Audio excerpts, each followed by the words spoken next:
Muy bien, pues, ¿qué os parece si meditamos un poquito en la palabra de Dios? ¿Sí? ¿Parece bien? Porque de alguna forma para eso estamos aquí en esta mañana, ¿eh? Y yo quisiera reflexionar con vosotros sobre unos pasajes de la Escritura. Si queréis, podéis buscarlo en vuestras Biblias. Se encuentra en el segundo libro de Samuel, segunda de Samuel, capítulo 6, y vamos a leer a partir del versículo 1. Dice ahí el texto bíblico, dice: David volvió a reunir a todos los escogidos de Israel, 30.000 hombres. Se levantó David y partió a Bala de Judá con todo el pueblo que lo acompañaba para trasladar de allí el arca de Dios, sobre la cual era invocado el nombre de Jehová de los ejércitos, que tiene su trono entre querubines. Pusieron el arca de Dios sobre un carro nuevo y se la llevaron de la casa de Abinadab, que estaba en la colina. Uza y Ahío, hijos de Abinadab, guiaban el carro nuevo, y mientras se llevaban el arca de la casa de Abinadab, que estaba en la colina, el arca de Dios, dice, Ahío iba delante de él.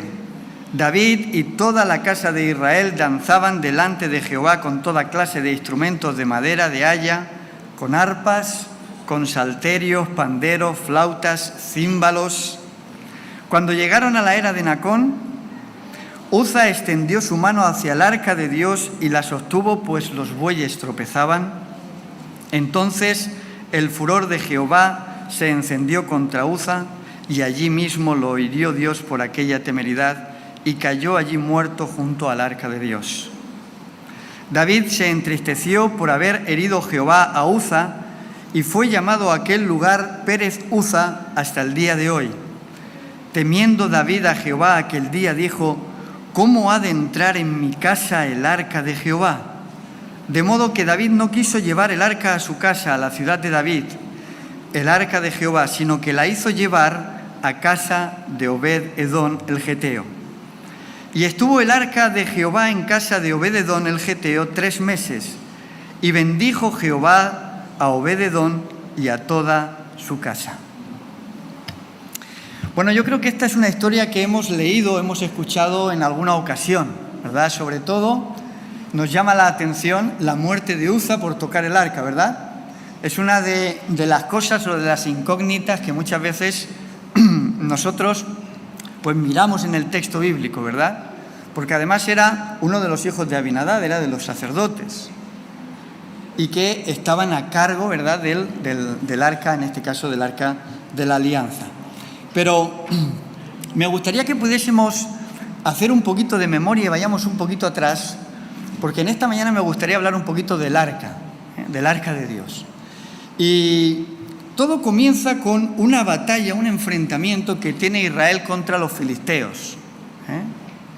¿Sabéis quiénes eran los filisteos, verdad? Hemos leído muchas veces en las Escrituras. Dice que era el azote de Israel. Con Saúl habían tenido muchos enfrentamientos, con David también, Y evidentemente en una de esas luchas, en uno de esos enfrentamientos, dice el texto bíblico que murieron como 30.000 hombres de Israel luchando contra los filisteos. ¿Son muchas personas, 30.000? ¿Son muchos o son pocos? Mucha gente, ¿verdad? Bueno, pues en esa batalla dice el texto bíblico que cayeron como 30.000 hombres. Esto es interesante porque David ahora, cuando va a traer el arca, dice que trae a 30.000 hombres selectos. Es interesante la similitud. Y en ese enfrentamiento que tiene Israel contra los filisteos, también mueren los hijos de Elí, el sacerdote, Ofnis y Finés, ¿recordamos? Dice el texto bíblico que también mueren, y entonces los filisteos se hacen con el arca de Dios, porque Israel había llevado a la batalla el arca de Jehová pensando que Jehová los podía proteger y finalmente podían derrotar a los filisteos. Pero nada más lejos de lo que ocurrió. Finalmente los filisteos derrotaron a Israel y se llevaron el arca. Y el texto bíblico nos dice de alguna manera que los filisteos cogieron el arca y ellos dijeron: oye, si nosotros ponemos el arca de Jehová, que es un Dios poderoso, que hemos escuchado que ha hecho grandes milagros y grandes prodigios entre los israelitas, cogemos ese arca y lo ponemos junto a la presencia de nuestro dios Dagón, vamos a ser invencibles. Y entonces cogieron los filisteos el arca de Dios y la pusieron allí delante de su dios Dagón. Y cuenta la historia, podéis leerla en la escritura en 1 de Samuel capítulo 5. Cuenta la historia que al día siguiente, cuando van los sacerdotes de Dagón a adorar a su dios por la mañana, se encuentran a Dagón de rodillas delante del arca de Jehová.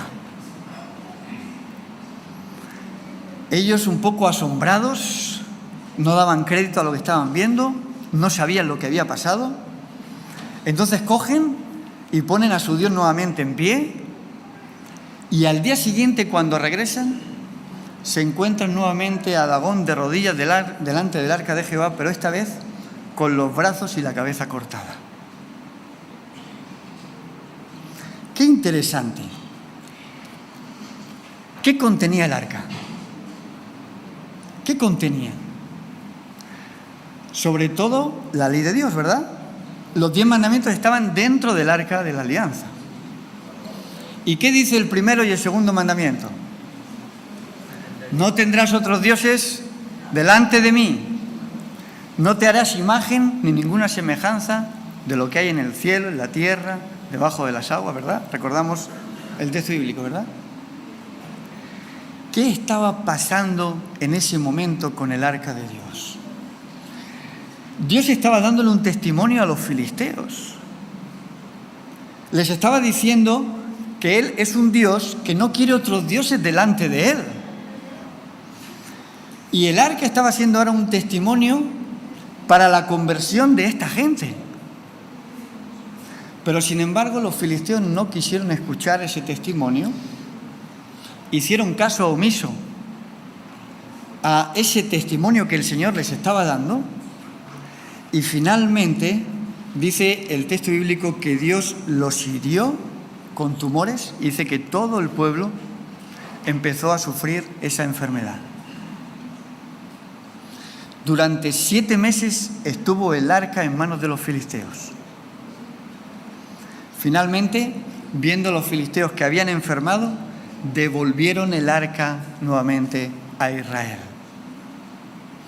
Y esto es interesante, mis queridos hermanos, porque los filisteos decidieron, o prefirieron en este caso, rechazar a Dios antes que obedecerle y convertirse a Él.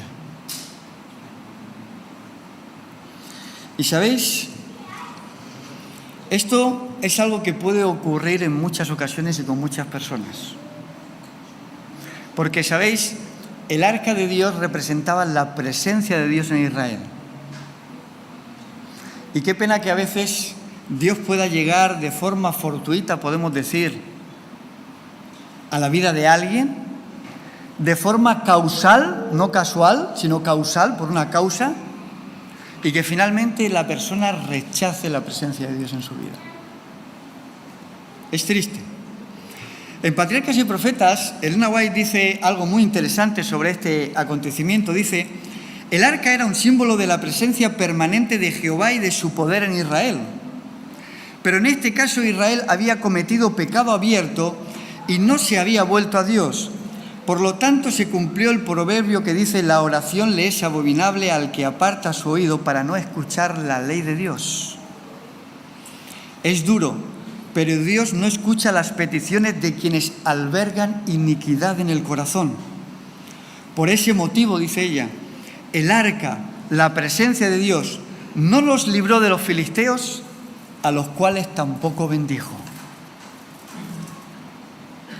Israel no pudo tener éxito en la batalla porque había pecado en Israel. Dice que había iniquidad en el corazón de los hijos de Israel y Dios no los pudo bendecir.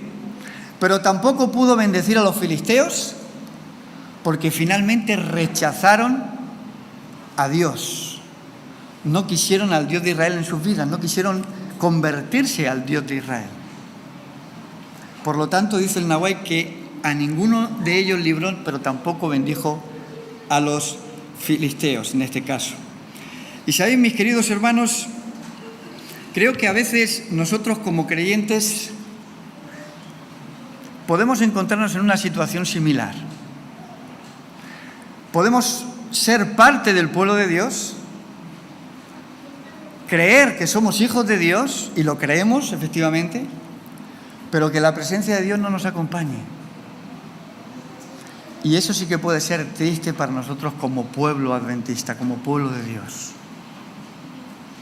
Que nos consideremos el Israel espiritual, pero sin embargo que la presencia de Dios no nos asista. ¿Por qué? Porque a lo mejor hemos rechazado a Dios, o a lo mejor hay pecado en nuestras vidas que no queremos abandonar. Y la bendición de Dios no nos puede alcanzar. ¿Sabéis? Cuando los israelitas devuelven el arca a Israel, Saúl no hizo caso al arca de Dios, que era el lugar donde Dios se manifestaba, la Shekinah, que nosotros conocemos, en el lugar santísimo. Allí era donde Dios se revelaba y se manifestaba a Israel. Saúl no hizo caso al arca de Dios. Durante 20 años estuvo en la casa de Abinadab, de alguna forma cogiendo polvo. Y creo, mis queridos hermanos, que muchas veces a nosotros nos puede pasar algo similar, que el tiempo juegue en nuestra contra, que a veces nuestra fe se vuelva monótona, que a veces nuestras propias Biblias cojan polvo en la estantería, simplemente porque no tenemos en cuenta que Dios quiere revelarse cada día en nuestras vidas y no queremos que la presencia de Dios nos acompañe, por muchos motivos. Porque muchas veces con nuestra actitud también demostramos que no queremos que la presencia de Dios nos acompañe. Y yo pienso que si nos parásemos a pensar, entiendo que cada uno de nosotros queremos ser partícipes de la presencia de Dios, ¿sí o no? Pero en nuestro diario vivir y en nuestra vida cotidiana, dejamos a Dios fuera de la ecuación. Y cuando Dios no está en la ecuación, el resultado es erróneo. Nuestra vida espiritual pierde sentido. Nuestra forma de vivir nuestra fe y nuestra religión, de alguna forma se vive de una forma independiente, individual, enajenada de Dios. Eso mismo le pasó a Israel. Y dice el texto bíblico, dice que David, cuando finalmente decide llevar el arca, porque David, ¿qué es lo que quiere? ¿Qué es lo que desea? Que la presencia de Dios esté con su pueblo. Y entonces él dice, no puede estar el arca allí en casa de Abinadab, cogiendo polvo. El arca de Dios tiene que estar en el lugar apropiado y tiene que estar en medio del pueblo de Israel. Porque yo quiero, como rey, que la presencia de Dios esté dentro de mi pueblo. Y esa es la intención de David. Y ahora David manda traer el arca de la casa de Abinadab y lo hace como lo hacemos nosotros muchas veces en la iglesia, ¿verdad? Con música, con instrumentos, con alegría. Era un día de felicidad, de gozo para el pueblo de Dios, el poder traer el arca que representaba la presencia de Dios. Pero ocurre algo, ¿verdad? Dice el texto bíblico que hay un incidente que le hace pensar a David, y entonces dice el texto bíblico, dice, y David temió al Eterno y dijo, ¿cómo voy a traer el arca del Eterno a mi casa? Y no quiso David llevar el arca del Eterno a la ciudad de David, sin embargo la hizo llevar a casa de Obed-Edom. Cuando vosotros leéis este texto que acabamos de leer, David no quiere llevar el arca, pero sin embargo la lleva a casa de Obed-Edom. ¿Qué podríamos pensar de Obed-Edom? Evidentemente, si David lleva el arca a casa de Obed-Edom, entendemos que Obed-Edom era un buen creyente, un buen adorador, ¿no? Alguien que temía al Señor y que entendemos que su vida podía estar en orden. Porque si no, ¿por qué David iba a llevar el arca a casa de Obed-Edom? ¿Sabéis? Este personaje bíblico aparece, me parece que es en 2 ocasiones en la Biblia.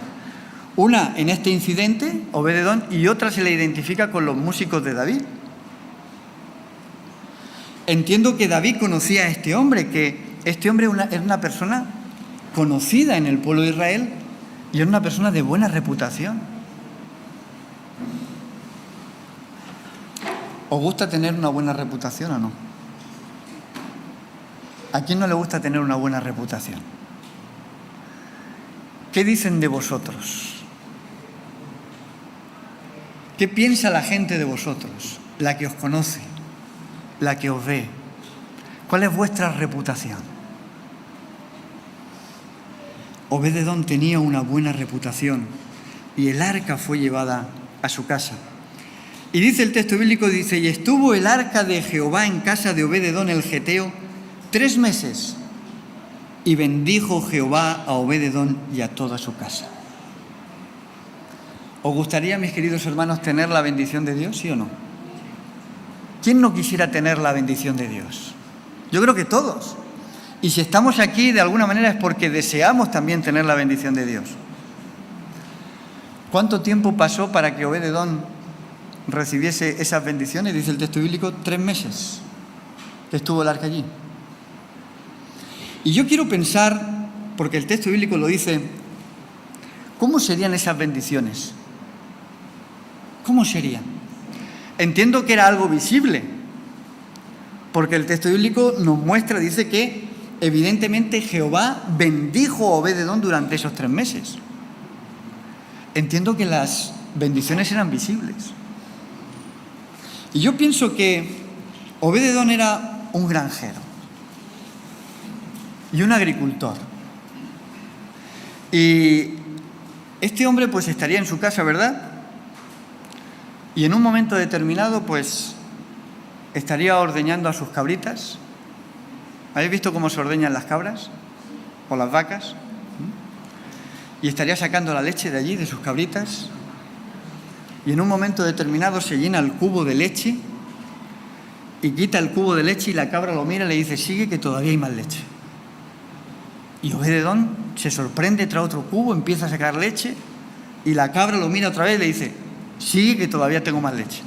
Y entonces ya Obed-edom se sorprende y llama a su esposa y dice, oye, esto es increíble, siempre hemos sacado un cubito de leche y ahora ya llevo 2 y me dice la cabra que siga que hay más leche. En ese momento, imaginaros, viene su hijo y dice, papá, mira qué sandía. No, hijo, eso no son sandías, son tomates. ¿Tomates? ¿Cómo serían las bendiciones de Dios que eran visibles? Porque cuando Dios bendice, mis queridos hermanos, ¿bendice o no bendice? Una tierra que emana, dice el texto bíblico, leche y miel. La bendición de Dios se muestra en la casa de Obed-edom. ¿Qué había marcado la diferencia? ¿Qué marca la diferencia para que podamos realmente ser bendecidos por Dios? Porque de alguna forma nosotros, todos los que estamos aquí, queremos la bendición de Dios. Y no se trata de predicar el evangelio de la prosperidad, ni mucho menos. Pero entendemos que cuando leemos el texto bíblico sabemos que Dios bendice a aquellos que le aman y a aquellos que le obedecen, ¿sí o no? Lo dice el texto bíblico. Y entendemos que cuando uno es obediente a Dios y cuando uno ama a Dios, evidentemente Dios lo va a bendecir. Eso no quiere decir que todo en la vida nos vaya a ir bien, porque tendremos que pasar por pruebas y nuestro amor a Dios tendrá que ser probado, ¿sí o no? Nuestra fe tendrá que ser probada en determinadas ocasiones. Pero evidentemente el texto bíblico nos dice que cuando la presencia de Dios está con nosotros, la bendición de Dios se ve. La bendición de Dios es real. No es ficticio. Es algo que podemos vivir y que podemos de alguna forma nosotros disfrutar. Bueno, yo no conozco la vida espiritual de cada uno de vosotros. No sé cómo es vuestra relación con el Señor en vuestra intimidad, en vuestra casa, en vuestras familias.